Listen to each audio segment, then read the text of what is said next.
Welcome to hashtag 52 Needs. And this week we are exploring integrity. And I have with me Geoff Wade, who is an experienced corporate executive and management consultant. He graduated with postgraduate qualifications in science, engineering, business, and NLP. Geoff has worked in many different with and not-for-profit sectors, including now, hold on to your hats, mining, manufacturing, energy, water, telecommunications, utilities, information technology, banking, insurance, retail, and transport sectors. As he's told me, the one thing that he hasn't done is construction, but I think we'll forgive him for that because there's a lot of other stuff. Geoff is a really amazing person. He brings a rare mix of science, engineering, business, cognitive science, and psychology, and has a unique ability, therefore, to help his clients drive business performance improvement through the applications of psychological safety and leadership development to deliver fast and lasting people performance improvement and culture change. So after all that, welcome. It's really wonderful to have you here and to talk about something that I know you epitomize, and that's integrity. And so I really, since this is the LinkedIn interview, I'd love to talk to you about what does integrity mean in business and in leadership. And they might be different and they might be the same. I think there's two themes to it. And I suppose as I answer that, I'm harking back to the definition before I start talking about examples and what it looks like in practice. But there's this quality of being honest. I've also seen there's an element of about having strong moral principles, and that one's interesting for me. Maybe we can come back to that because morals are fascinating things. I often look at human life in the immediate moment, and then I think about, well, how's that changed over the last 1,000 years, and how might it change in the next 500 or 1,000? And when you play with timescales like that, there was a time in history when slavery was bog standard, and now we find it totally abhorrent, even though it still goes on to some extent. So, that's a shift in morals, and I find morals may be a bit of a reflection of the time. So there are elements for me of integrity that I think are timeless, and they relate to the honesty. And then there are elements of integrity that, to take a phrase from your native culture, perhaps more a reflection of the zeitgeist. Mm-hmm. And then there's this other integrity piece in my mind about being whole and undivided, or sometimes you and I use the language congruent, where if you will, my conscious, my unconscious, my body, the whole of me are saying yes, and it's a yes that means yes, rather than a little voice over the here saying, no, do that, but don't do that, you're a maniac, divided. And we, as human beings, that there's that integrity to self that's in that second piece. But there is integrity in business and organizations, if you will. An organization is a whole group of people. And so there's integrity not just within the individuals, there's integrity within that group to the greater mission of the organization, to the client base, to these principles of honesty and morality and being whole. I can be whole as an individual, but I can also be whole as an entity and organization. I don't have the classic, the popular measure that we've had for a while is employee engagement. And to our shame in the corporate space, we've been measuring employee engagement for 25 years and it's hardly moved. And what it roughly says on average, and this is not true for all organizations, there are some that have got exceptional engagement, but if you're in the population mean, but about 70%, you're sitting there with anything between 15 and 20% of the workforce who are what we call actively disengaged. So they're the complete opposite. They have no integrity to the corporate mission or what their peers are doing. They're actively sabotaging it. We're paying them to undermine the company operation, and it's like, come on, organizations sit up and take notice of this. What are they doing that for? How did they get to that place? And it's typically not because they are bad people. Mm-mm. We recruited them, for heaven's sakes. You took them through a selection process. They're really decent people with talent. And they came in all fired up and wanting to work with your organization and go places. What did you do to them to have them wind up where they are? And, part of that is a lack of integrity in terms of the organization being honest and straightforward with and consistent with the way that it works with its people. So is there a connection between, of course, it is a value, but integrity as an overarching value, would that, if that wasn't really being met, that would compromise other values, which would then get people to not really show up anymore and just saying, well, I'm not really interested. Yeah. I can give loads, so I've talked to big principles. Let's jump down into plain examples that people can get and you see in everyday life. One of my favorites is, forgive me, I'm gonna make you the leader in this story, right? So imagine you're the leader of a retail operation.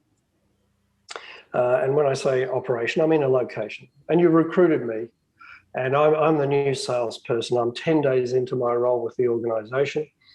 I've been on a steep learning curve. I love the products. I love the organization. I actually chose it because I heard about its reputation. And I've had my first day where let's just say I made 20 sales. And that puts me up there in terms of the performance of the best in the team in this location. That's the end of a shift. And I'm walking out the back and I'm just a few centimeters above the carpet, right? And I'm heading to check out, clock out. And there you are walking in the other direction. Angela, I made 20 sales today, And you take one look at me and say, Geoff, yes, but your fly's undone. And remember, we're behind plan this month. So I really would have preferred you to make 25. How many times have we, and I mean, we're laughing, but no, to your audience. This was a very sad laugh. Yeah. How many times have you heard or seen something like that? Not the exact same words, but oh no, who backed over the cat on the way to work or something. The response from Angela was probably well intended, or the hypothetical Angela, but it was so far off track because it's just, I walk away from that, I'm back on the floor. And I'm thinking, wow, all that mattered to Angela was that my fly was undone, not that I've just set a record performance. She can't celebrate it with me. I'm starting to think she doesn't care. And Angela was probably operating from, oh, yeah, well, he's done a good job, but man, he's got to remember to do that zip. He's out on the shop floor in the public, and she's trying to coach me to be more attentive to my attire and my personal appearance, and and almost, there's an element of moral in have your zip done up when you're in public. You can see there's an element of she's wanting me to do better, but the way she communicated that was not aligned with what her intention might have been. And she wanted to remind me that we are actually as a team behind plan month to date, and it's fantastic that you've done this. Now, what could you do next? And yet with a change, just a few changes, you could see how this hypothetical Angela could have reinforced my performance, could have celebrated with me, and then made a choice that tomorrow morning when Geoff comes in, I'm going to celebrate the performance again at the start of the day, and then say, just imagine, Geoff, what you could do today. You're making such a fantastic contribution to our catch-up because we're behind plan. Do you think you could do 21 or 22 today? I'll be watching out, and, as you make progress, tell me and we'll celebrate together. Yeah. Totally. Well, almost the same intention, but totally different experience. And one experience was aligned, whole and divided, and the other was just tragic. Because there was a mismatch between what was probably the intention. So integrity. And you can see I assume positive intention. Sure. So integrity is really aligned with walking your talk. Yes. Yeah. And it's about not just spouting values, but actually living them. Living them. But there are always opportunities and there are always reasons and justifications when leaders break their promises and they don't walk their talk. There's a concept that I've admired for a long time, the work of Stephen Covey and his book, The 7 Habits of Highly Effective People, which kind of makes sense when you think that I'm interested in studying exceptional performers, experts and expertise, and that was what preceded his text. One of the concepts that was in his text was, he said, you can, as an individual, as a leader, as anybody, you can execute integrity in the moment of choice. And he described that as, something happens, there's a stimulus in the world. Someone says something to you, there's an event, whatever, right? The non-work example. And I'm laughing because I've not been good at this, all right? So let me admit that I'm as fallible as the next, but doing home handyman work, and I've got the hammer and I've got the nail and I've got the thumb, and you know what happens, right? and there's a 9-year-old. Now, I can let rip with a 4-letter word which expresses what I'm thinking about myself and my competence, as opposed to the hammer and the nail, which are just inanimate objects. Yeah. Or I can go, suck it in, I've got a second to get to a resourceful place, and then let out, ouch, that wasn't what I intended, which is a better example to my 9-year-old than the 4-letter expletive. And so I can actually walk the talk and demonstrate what I would hope she would do, where I'm demonstrating two things, state control and a choice of language that I might use. I thought it was such a simple concept that he communicated. You have a moment between the trigger and your response. Yeah. Use it to decide what response you'll give. And part of that choice is, well, does this response have integrity to my deeply held values? And you can see that I was talking in that context about values of, because my daughter was there, about values with respect to parenting. And I have not necessarily been successful every time I've done something painful around my 9-year-old, but that's what I strive for. Yeah, but when it comes to business, again, I mean, let me put it this way. We don't need to be perfect, but what we can do is we can aim to be, to live up to our highest potential. And when we fall short, which happens, there's always a word called, I'm sorry. Yeah. And it's the ability to actually say, you know what, I'm taking accountability here. I'm taking responsibility. Yeah. And I like responsibility as responsibility. And I actually add to that with integrity for the self. Yeah. I think of one of the things that any good leader can do with respect to that is set up conditions for fallibility. And we imagine the context where we'll swap roles. You're a member of my team, I'm your boss. And I can say to you, and I can say to the whole team, I'm human. You may have noticed that. At least I look like one. I actually am one. I'll put hand on heart and admit that. That's before you unzip the aliens. Yeah, that's right. Yeah, and that means I'm fallible. I will make mistakes. Yeah. Now, what happens when I make mistakes? Number one, you all have permission to call me on it, because my response will be to thank you. Not chew you out, not play the power game, because I'm not threatened by the fact that I will make mistakes. The other thing is that when I make a mistake, I will acknowledge it, I will own it. I will apologize for it, and then we'll talk about how we can fix it, and if necessary, whatever reparations I have to make. That's integrity too. And the fascinating thing about that is all the research that's been done on that. There's a stack of it. As your leader, one of the things that you want is to be able to trust your people and have them trust you. Mm-hmm. And when you do that, as in make a mistake and then follow that sequence of owning it, fixing it, mm-hmm. the trust goes up. Mm. You wind up with higher trust in the relationship with your team members than if you were some superhuman who is infallible and never made a mistake. Yeah.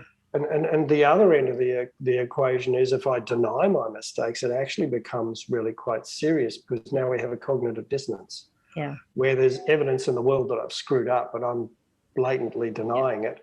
So for me, the cognitive dissonance is bad news, because it's going to possibly take me in a direction that leads to even further dysfunctional behavior as an individual, but then it's also breaking trust, and it's breaking the relationship with my team. And the concept, it's not a pebble in the pond when you do this. Yeah. It's a meteorite. Yeah. And that's why, as you said, it's really important to acknowledge that. I remember that my assistant at one point, I keep saying, so if I screw up, if I do anything that doesn't work for you, please tell me. Yeah. And it was at one point where I went, oh God, I can't believe I just said that. Yeah. And you didn't point it out to me. And she looked at me, she said, you really want feedback, don't you? And I'm like, of course I do. How else am I going to change things? Yeah. How else am I going to improve? I mean, yes, I can pull myself up occasionally, but there will be things that I don't notice. So please, by all means, tell me when I do that. And she just had the biggest eyes, and she looked at me and she went, really? Really? And I think that's the problem, is there are a lot of people who don't want to speak up because they're so afraid that there are going to be repercussions. Yeah. And it links, I mean, we're talking integrity, and I've expanded it to fallibility, trust, and one of the other ones, I think integrity is aligned with, Carol Dweck did her work originally studying students and learning, and codified the concepts of growth mindset and fixed mindset. Mm-hmm. And I think there's a relationship here again, where if you've got a growth mindset, you're going to admit, I make mistakes. And that's fine, because I understand that the fastest and most effective way that human beings learn is through, if I use the professional jargon, iterations with feedback. Yeah. Right? In plain English, error and trial, or trial and error, and the phrase that John C. Maxwell coined was failing forward. Mm-hmm. Failing your way to success. So if you have this mental map that failure is actually an opportunity to learn, mm-hmm. it doesn't become a thing that you will push back on or deny. You'll embrace it even when people point it out to you. I kind of laugh as I'm saying it, because we're talking corporate context, but one of the great values of having a life partner is that she or he is the one who will be more honest to you than anyone else, because the relationship typically is so rock solid that it's not in any way damaged when they say, your value is this and you did this. There's a conflict. Sort your act out. Yeah. And you pull back at first and you think, oh gosh, I'm so lucky to have that person to remind me of this stuff. Yeah. And it will be great when we have that kind of conversations in business as well, because that's when we're really going to start moving forward.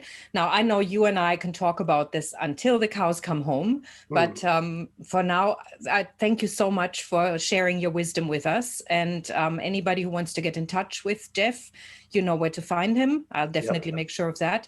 So thank you, and I'll see everybody else next week. Ciao.